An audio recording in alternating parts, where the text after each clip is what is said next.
अस्सलामुअलैकुम। पाकीज़ा इश्क बाय हुरैन फ़ातिमा, किस्त नंबर 22। अरवीश की सुबह आँख खुली तो उसने अपने आप को अरहम के बाजुओं के हसार में पाया। उसने अरवीश को मजबूती से पकड़ा हुआ था, जैसे डर हो के अरवीश उसे छोड़कर चली जाएगी। अरवीश की नज़र अरहम की तरफ गई, जो सोते हुए बहुत मासूम लग रहा था। उसने अरहम के माथे पर लब रखे। अब सोते हुए छोटे बच्चों की तरह कितने मासूम और क्यूट लग रहे हैं। अरहम, जो कि अरवीश के हिलने की वजह से पहले ही जाग चुका था, जल्दी से बोला, हाँ हाँ उठा लो मुझ मासूम का सोते हुए का फ़ायदा। अरहम की बात सुनकर अरवीश की तो मानो जैसे सांसें ही रुक गई हों, लेकिन जल्द ही खुद को कंपोज कर लिया और अपनी खुफट मिटाने के लिए बोली, आप जाग रहे थे? अरहम ने मुस्कुराते हुए अपनी आंखें खोली। जी बेगम जी, मैं जाग रहा था और अपनी वाइफी का प्यार इंजॉय कर रहा था। आप चीटर हैं अरहम। वो भी जल्दी से उठकर बैठ गया और अरवीश के होंठों पर अंगूठा रब करते हुए बोला, चलो अब करो अपने शोहर को प्यार, मैं भी तो देखो मेरी वाइफी कैसे प्यार करती हैं। अरहम की बात सुनकर अरवीश का चेहरा लाल टमाटर हो गया। जल्दी करो, नहीं तो फिर मैं प्यार करके बताऊँगा। अरहम, नमाज के लिए देर हो रही है। नमाज तो अरहम को भी पढ़नी थी, इसलिए अरहम ने अरवीश को छोड़ दिया। अरवीश को जल्दी से उठकर भागते हुए देख अरहम ने पीछे से आंख लगाई। बकरे की माँ कब तक खैर मनाएगी? अरवीश ने अरहम को घूरा और जल्दी से वाशरूम में बंद हो गई। और अरहम ने पीछे से ज़ोरदार कहका लगाया, जो अरवीश ने भी बखूबी सुना। थोड़ी देर बाद अरवीश वज़ू करके बाहर आई। दुपट्टा अरवीश ने नमाज़ पढ़ने वाले अंदाज में लिया हुआ था, जो उसकी शख्सियत को चार चांद लगा रहा था। अरहम की ज़बान से बेसाख्ता ही शुक्र अल्हम्दुलिल्लाह निकला। अरवीश, रुको मैं अभी वज़ू करके आऊँ, फिर दोनों इकट्ठे नमाज़ पढ़ेंगे आज। अरवीश ओके बोलकर अरहम का इंतज़ार करने लगी। थोड़ी देर बाद अरहम भी वज़ू करके आ गया और दोनों ने साथ मिलकर नमाज़ पढ़ी। अरहम की दुआ जल्दी ख़त्म हो गई, जबकि अरवीश अभी भी दुआ मांग रही थी। अरवीश की दुआ काफ़ी लंबी थी। जब अरवीश ने दुआ मांग ली तो अरहम ने उससे लंबी दुआओं की वजह पूछी। अरवीश, मैं पहले दिन से देखता आ रहा हूँ तुम्हारी दुआ बहुत लंबी होती है, क्या मांगती रहती हो? चलो माना है, पहले तो तुम दुआ में अपने अल्लाह से मुझे मांगती थी, अब तो मैं तुम्हें मिल गया हूँ और अब क्या मांगती हो? अरहम ने शरारत से कहा। इसकी बात सुनकर अरवीश ने उसे घूरा। यार कितना घूरती हो तुम, जब भी देखो घूरती रहती हो। वो क्या है ना मिस्टर हस्बैंड जी, एक तो आपने गलत फहमियाँ बहुत पाल रखी हैं। रही बात दुआ की, तो मैं आपको बताती चलूँ, अल्लाह मेरा बेहतरीन दोस्त है, राजदार और निगहबान है। जब मैं अपने अल्लाह से बात करती हूँ ना, तो मुझे वक्त का पता ही नहीं चलता, क्योंकि कुछ बातें अल्लाह और इसके बंदे के दरमियान होती हैं। मैं अल्लाह से दुआ मांगती हूँ कि इसने मुझे जो दिया है वो इस पर मुझे शुक्र करने की तौफीक दे, जो नहीं है इस पर सब्र दे और मेरे शोहर को सीधे रास्ते पर चलने की तौफीक दे। अरवीश की बात पर अरवीश दोनों हंसने लग गए। ओके अरहम, अब मैं नीचे चलती हूँ, नाश्ते की तैयारी भी करनी है। कितना काम करती हो तुम यार, रेस्ट करो, मेड है ना वो बना लेगी। नहीं अरहम, मुझे आपके काम करने से खुशी मिलती है। आपने भी किया, बातों में लगा लिया। मैं नीचे जा रही हूँ, आप भी थोड़ी देर तक आ जाना। ओके मैडम जी, जो आपका हुक्म।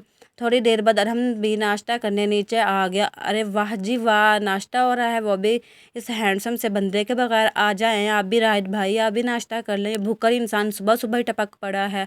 इधर राहिद को पीछे से आबरू की आवाज़ सुनाई दी, आ जाओ आबरू तुम भी नाश्ता कर लो। नहीं अरवीश, मैं नाश्ता करके आई हूँ, जिसने खाना है खाए, जिसने नहीं खाना ना खाए। मुझे तो बहुत भूख लग रही है, मैं तो खाऊंगा। तुम्हें अंकल आंटी खाना नहीं देते? देते हैं ना, लेकिन जो मज़ा तुम्हारे साथ खाने में है वो किसी और के साथ खाने में कहाँ। रायदे कहते एक फ्लाइंग किस अरहम की तरफ उछाली और हमेशा की तरह अरहम को तप चढ़ गई। आबरू, एक भाई होने के नाते मैं तुम्हें एक नसीहत देना चाहूँगा। शादी से पहले इस छुंदर का चेकअप करवा लो, जैसे इसके हालात हैं अल्लाह ही खैर कर। अरहम की बात पर रायद को अच्छू ही लग गया, जबकि अरवीश और आबरू का हंस हंस कर बुरा हाल हो गया। इन दोनों को हंसता हुआ देखकर हम भी मुस्कुराने लगा। अभी रायद की ज़बान में खुजली होने लगी थी कि इन सबको पीछे से इरा की आवाज़ सुनाई दी, हेलो गाइस। बड़े मजाक हो रहे हैं। बाकी तीनों ने तो इरा को बुरी तरह इग्नोर किया। इरा, तुम यहाँ? उसे खुशी हुई थी, उसकी बहन उससे मिलने जो आई थी। अरवीश जल्दी से आगे बढ़ी और इरा को गले लगा लिया। हाय अरहम, कैसे हो तुम? अरहम उसकी बात का नोटिस लिए बगैर खाने में मसरूफ़ रहा। हाय राइड, हाय मेरा मतलब है हाय इरा। अच्छे से जानती थी राइड इसे शुरू दिन से पसंद नहीं करता। कॉलेज लाइफ में भी इन दोनों की कभी नहीं बनती थी। आप सुबह सुबह यहाँ तशरीफ़ ले आई, खैरियत तो है? आबरू ने सुबह सुबह आने की वजह पूछी। ये तो आबरू ही जानती थी कि उसने इतना आराम से इरा से बात कैसे की। फॉर योर काइंड इन्फॉर्मेशन, ये मेरी बहन का घर है, जब मेरा दिल करेगा आऊँगी जाऊँगी, है ना अरवीश? अरवीश को तो उसकी बात सुनकर खुशी हुई थी। उसकी माँ बहन अब उससे अच्छे से बात करती थी, इसलिए जल्दी से हाँ में सर हिला दिया। आओ इरा, तुम भी नाश्ता कर लो। नहीं अरवीश, मैं नाश्ता करके आई हूँ और अरहम के सामने वाली चेयर पर बैठ गई। वैसे इरा, तुम्हारे आने का तो कोई फ़ायदा नहीं हुआ, हम सब लोग तो शॉपिंग पर जा रहे हैं, तुम अकेले यहाँ क्या करोगी? तो इसमें कौन सी बड़ी बात है, मुझे कौन सा शॉपिंग पर जाना मना है? मैं भी तुम लोगों के साथ शॉपिंग पर चले जाऊँगी। नहीं, मेरा मतलब है तुम्हें काम होगा कोई और फिर तुम ऐसे हमारे साथ ख़वार होती फिरोगी क्यों? और वे शाबरू को घूरती रही थी। मैं चलती हूँ, अगर अरहम को कोई प्रॉब्लम ना हो तो। इससे पहले कोई और कुछ कहता रवीश जल्दी से बोल पड़ी, अरहम को कोई प्रॉब्लम नहीं है, वो तो बहुत अच्छे हैं। उन्होंने मुझे सब काम अपनी मर्ज़ी से करने की इजाज़त दी हुई है। मैं अल्लाह का जितना भी शुक्र अदा करूँ कम है। उन्होंने मुझे अरहम जैसा इतना अच्छा शौहर दिया। जहाँ रवीश की बात से अरहम के चेहरे पर मुस्कुराहट आ गई, वहीं इरा जल भुनकर रह गई। जी मुझे कोई प्रॉब्लम नहीं है, क्योंकि मैं अपनी क्यूट सी वाइफ की कोई बात नहीं टालता। इरा से और ज़्यादा अरवीश और अरहम का एक दूसरे की तारीफ़ें करना बर्दाश्त नहीं हुआ तो जल्दी से बोल पड़ी, अच्छा अच्छा बस करो एक दूसरे की तारीफ़ें करना, शॉपिंग पर चलते हैं अब। क्यों तुम्हें तकलीफ़ हो रही? इससे पहले कि इरा और आबरू बहस करती हैं और अरवीश जल्दी से बोली, ओके मैं अपना बैग लेकर आई, तब तक आप सब लोग जाकर कार में बैठे। राहिद और आबरू जाकर अपनी कार में बैठ गई। इरा कार का फ्रंट डोर खोलकर बैठने लगी थी कि अरहम ने जल्दी से डोर लॉक कर दिया। तुम्हें इतने भी मैनर्स नहीं है, एक वाइफ अपने शोहर के साथ बैठती है, जाओ जाकर पीछे बैठो। अरहम की इतनी इंसल्ट पर इरा आग बगोला हो गई और चेहरे पर एक मिनी से मुस्कुराहट लेकर पीछे जाकर बैठ गई। अरहम को इरा की इंसल्ट करता देख आबरू और राहिद के चेहरों पर मुस्कुराहट आ गई। इतनी देर में अरवीश भी आ गई और सब लोग मॉल की तरफ रवाना हो गए। सब लोग अपनी अपनी शॉपिंग में मसरूफ़ हो गए। जब अरहम को एक ग्रीन कलर की साड़ी नजर आई जिसके ऊपर बड़ी निफासत से ग्रीन कलर का ही काम किया गया था, वो इस तरफ चला गया और साड़ी खरीद कर अरवीश के लिए पैक करवा ली। अरहम साड़ी खरीद कर वापस जाने के लिए मुड़ा तो इरा इसे अपने पीछे खड़ी हुई नजर आई। तुम यहाँ क्या कर रही हो? मैं तुमसे मिलने आई थी, वहाँ सब लोग थे इसलिए हमारी बात नहीं हो पाई। मुझे तुमसे ना आज ना फिर कभी कोई बात करनी। अगर मैं तुम्हें बर्दाश्त कर रहा हूँ तो सिर्फ अरवीश की वजह से, वरना मैं तो तुम्हारी शक्ल तक देखना गवारा ना करूँ। अरहम की बात पर इरा को गुस्सा तो बहुत आया लेकिन जल्दी खुद को कंपोज कर गई।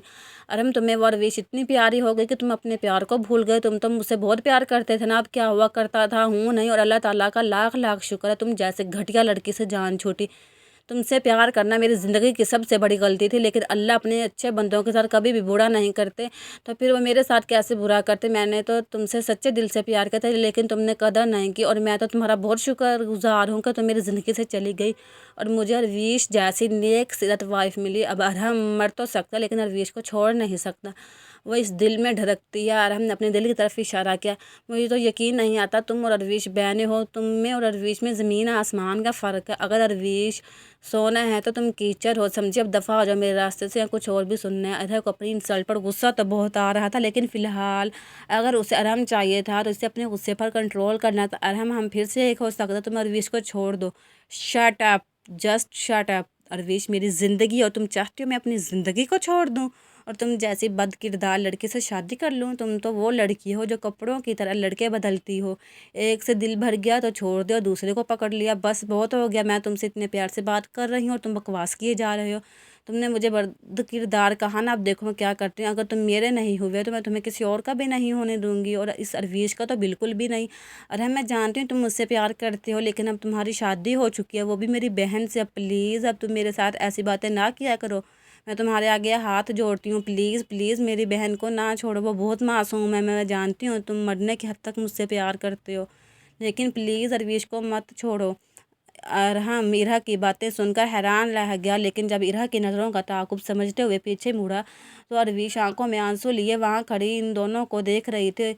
इरा अरवीश को आते हुए देख चुकी थी, इसलिए ड्रामेबाजी शुरू कर दी। अरवीश को पीछे की तरफ कदम लेते देख अरहम जल्दी से बोला, नहीं अरवीश ये सब झूठ है। इरा झूठ बोल रही है, मेरी बात सुनो, मैं तुम्हें समझाता हूँ सच क्या है। लेकिन अरवीश वहाँ से भाग गई।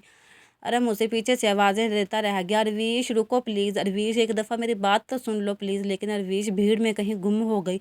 अरहम को अरवीश को आवाज़ें देते देख कर आबरू और राइड भी उसकी तरफ आ गए। राइड वो चली गई, उसे सब पता चल गया, मुझे छोड़ गई, मैं नहीं रह सकता उसके बगैर ज़िंदा। नहीं नहीं, मैं उसे जाने नहीं दूंगा। जिस तरफ अरवीश गई थी वो सब लोग भी उसी तरफ चले गए, लेकिन उन्हें अरवीश कहीं नज़र नहीं आई। अरहम ने जल्दी से घर कॉल किया और गार्ड को पूछा, लेकिन अरवीश घर भी नहीं गई थी। इरा का काम मुकम्मल हो गया इसलिए वो वहाँ से चली गई। इन तीनों ने मिलकर अरवीश को हर जगह ढूंढा लेकिन उन्हें अरवीश कहीं नहीं मिली। अरवीश को जगह ढूंढने के बाद वो लोग थक हार कर 8 बजे घर वापस आ गया। अरहम ने जिद पकड़ रखी थी कि वो अरवीश को लिए बगैर घर वापस नहीं जाएगा, लेकिन राहिद उसे ज़बरदस्ती घर वापस ले आया। राहिद देखा तुमने, मुझे छोड़कर चली गई, प्लीज़ प्लीज़ उसे ढूंढ लाओ कहीं से भी, मैं मर जाऊँगा, मेरा दम घुट रहा है, मैं नहीं रह सकता उसके बगैर ज़िंदा। उससे बोले मुझे सफाई का एक मौका तो दे प्लीज़, लाइट कुछ करो ना। कैसी लगी आप लोगों को आज की एपिसोड? खुश रहें, सलामत रहें, दुआ में याद रखें।